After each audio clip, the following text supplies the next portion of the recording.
From your Revere TV studio on Broadway, it's the Revere Review. Hello and welcome back to the Revere Review. I hope you all had a wonderful August. It's been about a month since we last talked, and there's been a lot going on in the city, so let's get down to it. On September 7th, the dedication ceremony was held for the Revere Women's World War II Memorial on the lawn at the American Legion building. Eileen Marullo has worked relentlessly to fundraise and bring awareness to the women who served in World War II. The ceremony was covered by Revere TV, and we'd like to share some of that coverage with you at this time. Best wishes from Mrs. Obama from the White House. And, and a tremendous donation from the Women's Army Foundation in Fort Lee, Virginia. Thanks for the general.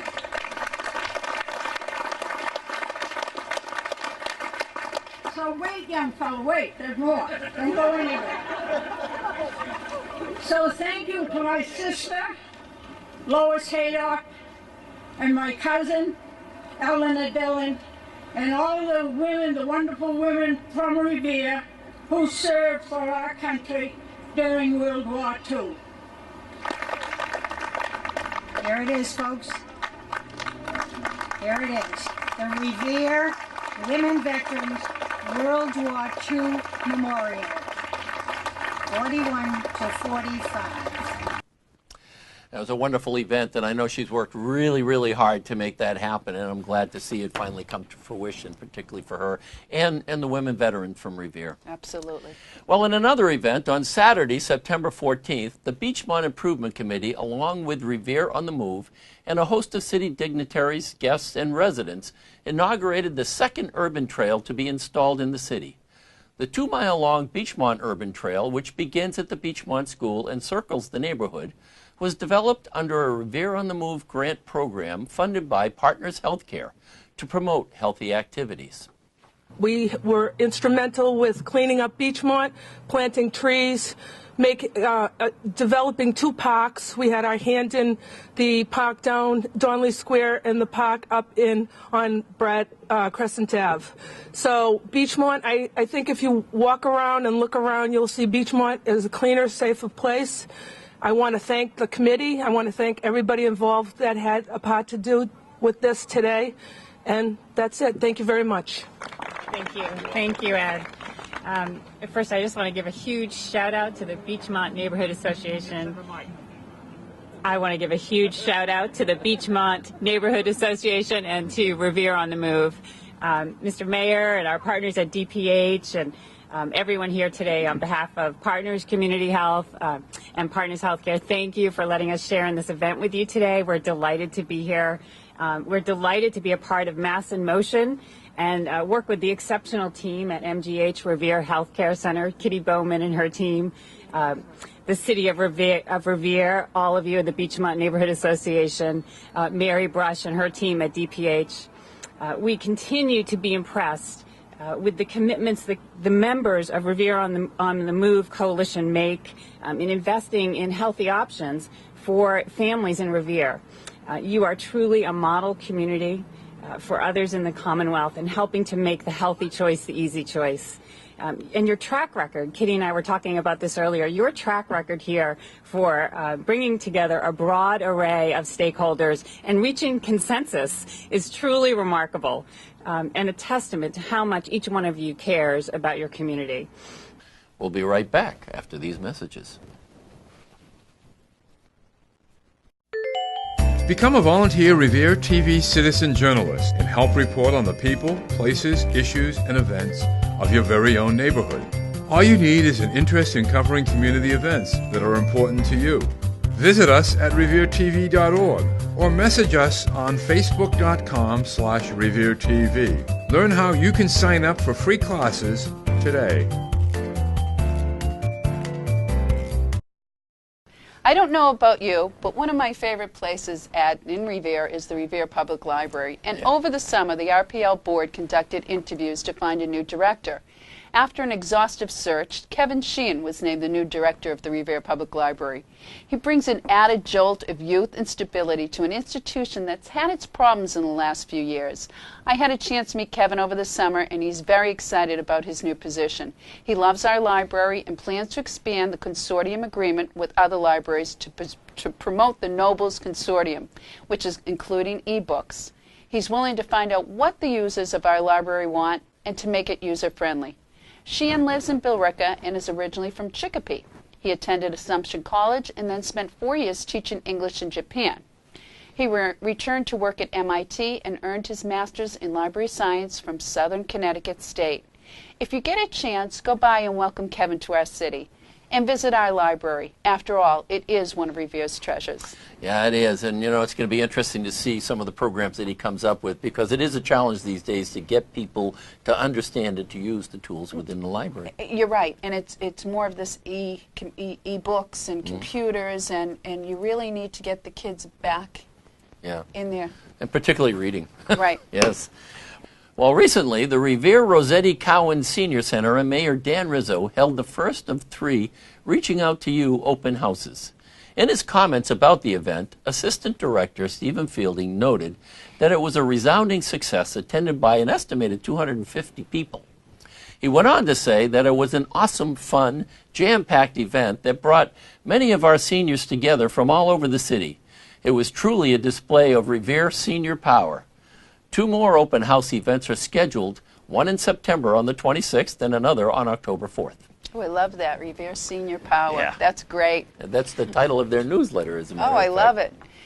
If you see more Revere police walking the beat on Broadway, it is because Mayor Rizzo and the Revere Police Department are out to combat crime on Broadway.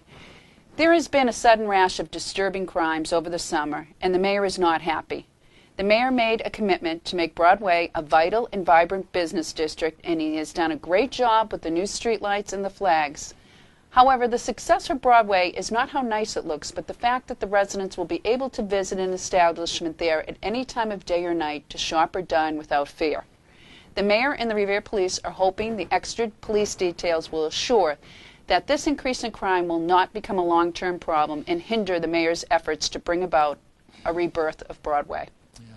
Being able to ensure the safety of people on the public streets, if you will, and particularly, with the rebirth of Broadway, the restaurants that are there and stuff is so important. So I'm looking forward to seeing that problem resolved. Absolutely. Well, in August, after a license commission vote to allow later closing hours for establishments serving alcohol, a total of 19 establishments applied for and were granted new liquor licenses that will once again allow them to stay open till 2 a.m. Out of the more than 45 pouring establishments in the city, fewer than 50% applied for licenses. Joe Corantello, License Commission Chairman, said that the Commission had agreed to question each establishment about their history as a business and about the safety plan that they would integrate inside the establishment and outside in the parking lots. He said each applicant was warned that there would be strict enforcement. We were very clear about what would happen, he said. We changed it to help the businesses.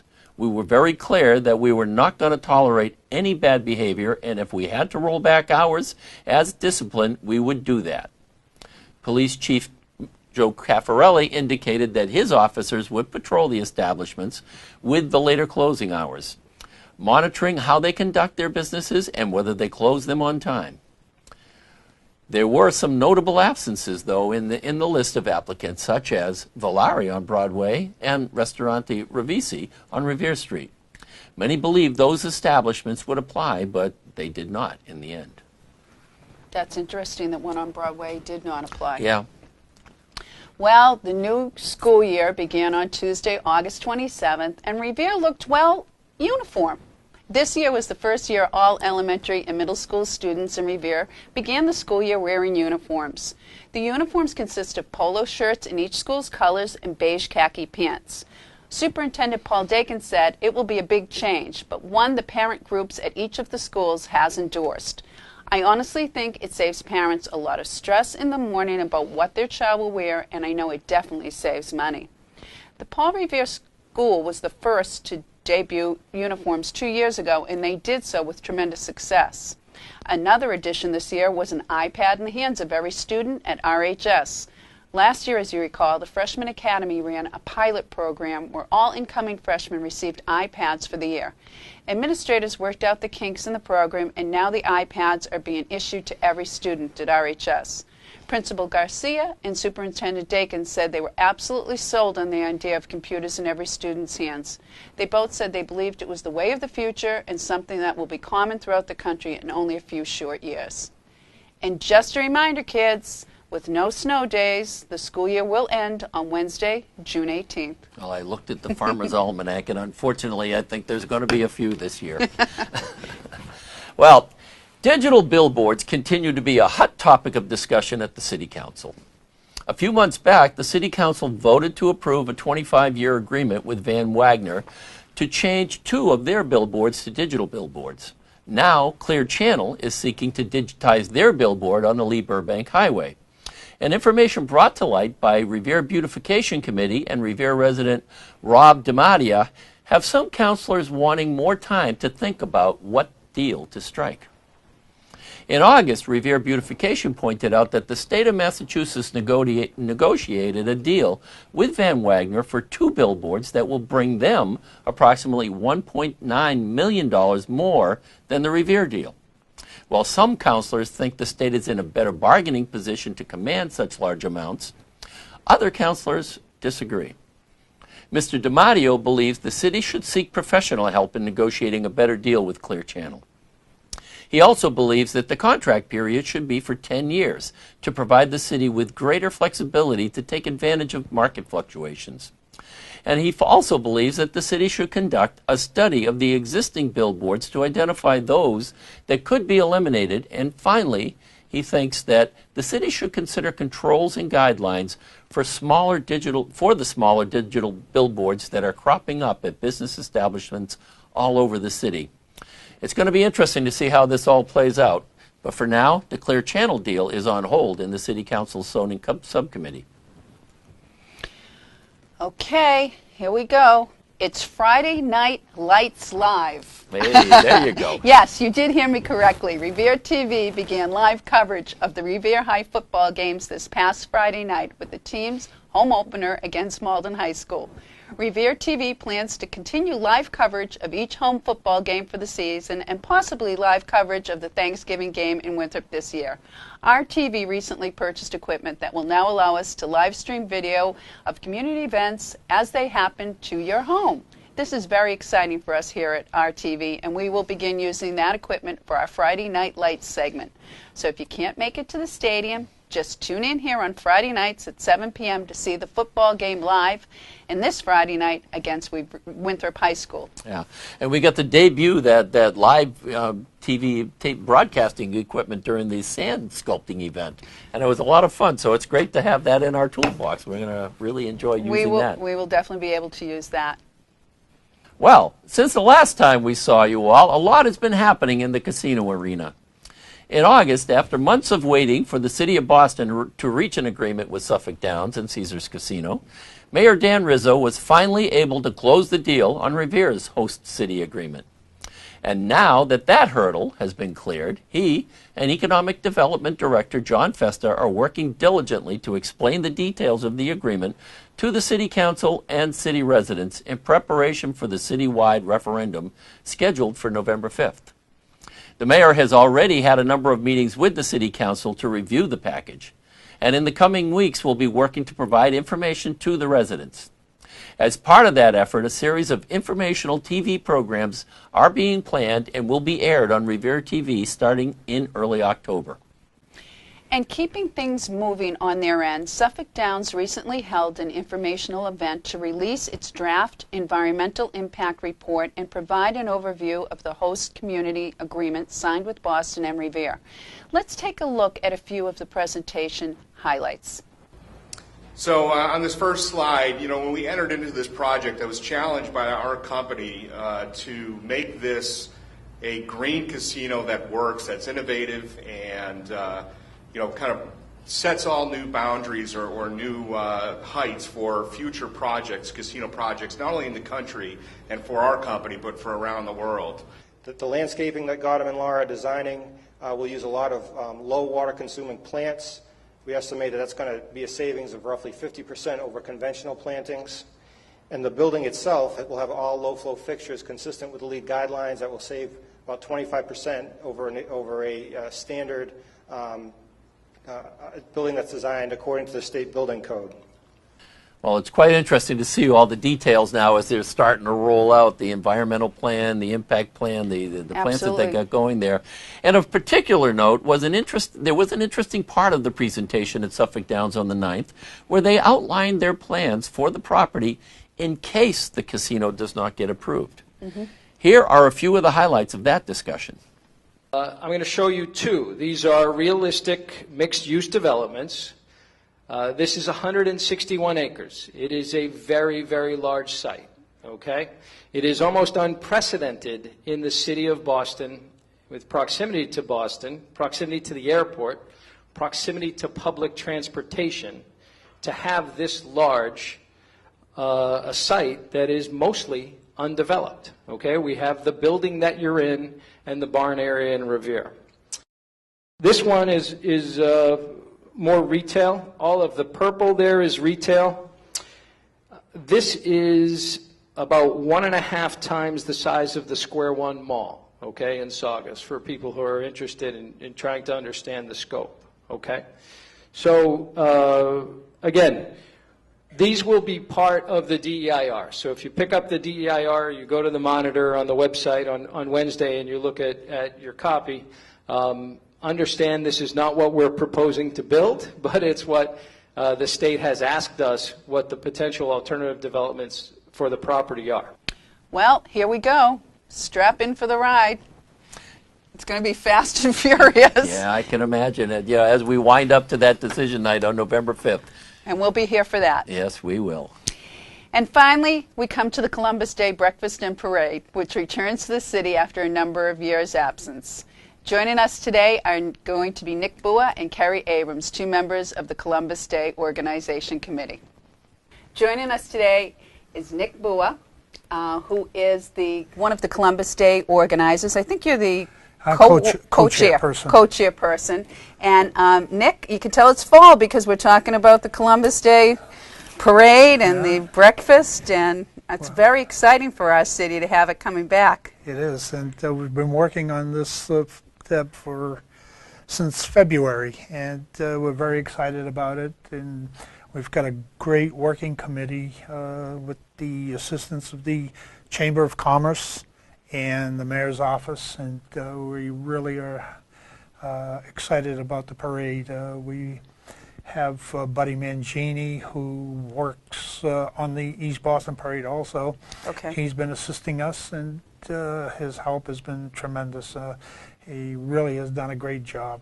Now he's done the East Boston parades in the past? For a number of years, probably 25, 30 years. Oh, that's great. So he's a good reference point. Oh, he's a great reference point, and everybody knows Buddy Mangini. Okay. All the bands and all the marching groups, they know Buddy Mangini. Good. So that makes it easier for you to contact. Yes. Yeah. Yes. Well, let's talk about the breakfast first. I know the breakfast is being held the morning of October 13th, Sunday morning, Right. which is the day before and not the day of the parade. Right. So we want to get that straight. Tell me about the breakfast. Well, the breakfast is going to be hosted by our mayor, Dan Rizzo, and he's really excited about bringing back the parade here in Revere. So everyone is excited in Revere. But it's going to be like a roast. Okay. And we want to have it as a fun type event. A breakfast, and this way we could everybody has fun, and they've all made donations, so it's really been a nice experience and a well received at the present time. We have to date we have approximately 200 tickets sold. We're looking to sell another 100 tickets. Okay. So it should be a very exciting event for the community. So if people are looking to buy tickets, Nick, they can come where or? They could call City Hall. They can get the tickets from Debbie West, who works in the mayor's office, or Joyce in the mayor's office, or they can get them from my office. Okay. And tickets are how much? Tickets are $25. $25. And they, if they wish to purchase a table, they have to, and then we'll reserve a table for them. Otherwise, we'll just first come, first first serve. come, first serve. Yeah. Okay, sounds like fun. Now, who do you have? Who are you roasting? Well, the mayor. Okay. The mayor. He enjoys it. He gets a lot. He gets a kick out of it. He gets a kick out of it. He doesn't mind them picking on him, and but they did a little roast last year at last year's breakfast, and so the tradition continues. Hopefully this year it'll be a little more intense. Well, yes. There's a lot more to work with this year. Oh yes, yes. There's plenty of material out there for folks to pick on the mayor. But, sorry, Dan. Yeah, he enjoys it. I know he does. Now for the parade, which will be Monday, October 14th. At 1 p.m.? 1 p.m. is a step-off for the First Division. At 12:30, we will have the antique cars. Okay. They'll lead the parade. The antique cars have to be first, primarily because they have to keep moving down the street. So, sure. Because of they don't have this way, they won't you have don't any want problems. Right, right. Then the fire department will be after that, and then followed by the First Division of marches.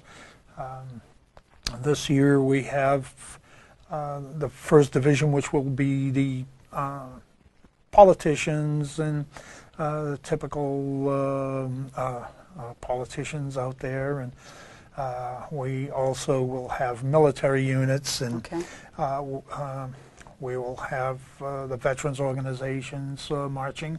Great, so, great. With some of the trucks, the military trucks, so it should be very nice and meaningful for the community. That's great.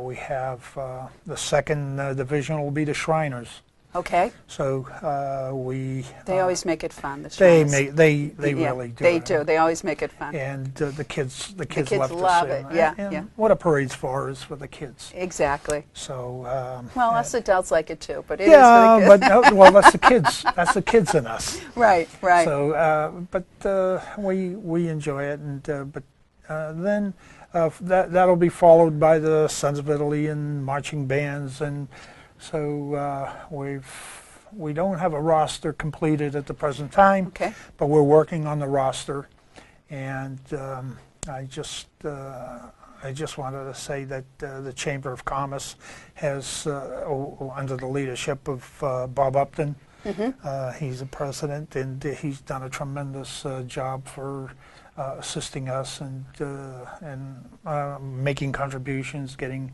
the chamber active in the parade. So well, they say it takes a village to do anything, and you know what? In this case, it took a city. You know, and it seems definitely. That everybody has contributed, and to make this happen. You know. Well, it definitely has been a joint effort on the community's part, and from the mayor's office down to the marshals on the parade, and we're actually looking for about 3 or 4 more marshals for the parade to work on the divisions, to organize the divisions once. So once we get it all together, I think we'll have a very, very successful parade. It'll be enjoyable for the kids. Well, I think, Nick, whatever you do at this point will be successful. I mean, it's we had nothing and now we have something. So whatever you do will be great. But I'm sure it'll be awesome anyway. What's the plan for the future? I know that we're working with East Boston. Well, we're going to be working every other year. Every odd year will be in Revere. So East Boston's every even year.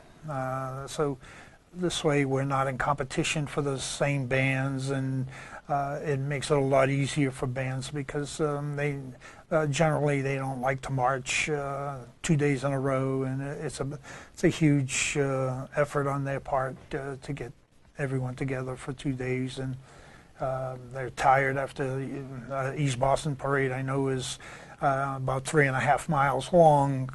Ours will be just a little over a mile long. So we're beginning. We're going to begin down by the Speakeasy, that area there. Okay.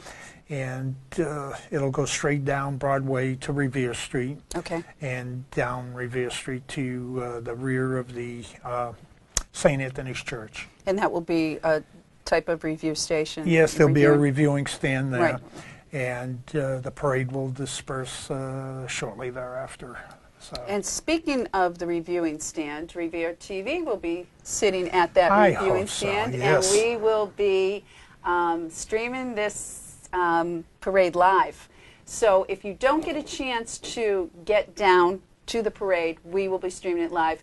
Not only that, you get to see it after the fact as well. So you can appreciate if there's somebody you want to see, or some of the kids want to see themselves, or some of the politicians want to see themselves, they can watch it afterwards.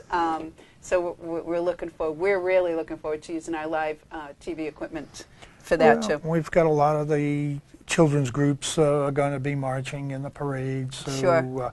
I'm sure the children will be excited about it. Oh, and, absolutely, yeah. So I'm sure they'll enjoy watching themselves on TV. Oh, there I am, Yeah. like we all were when we were kids. Absolutely. You know, so. Nick, it has been my absolute pleasure to speak with you. I look forward to this, and if anybody needs to get tickets, once again, see Nick, get in touch with City Hall, and we look forward to the parade. Thanks, Nick. Thank you. Well, that does it for this edition of the Revere Review. Until the next time we meet, take care.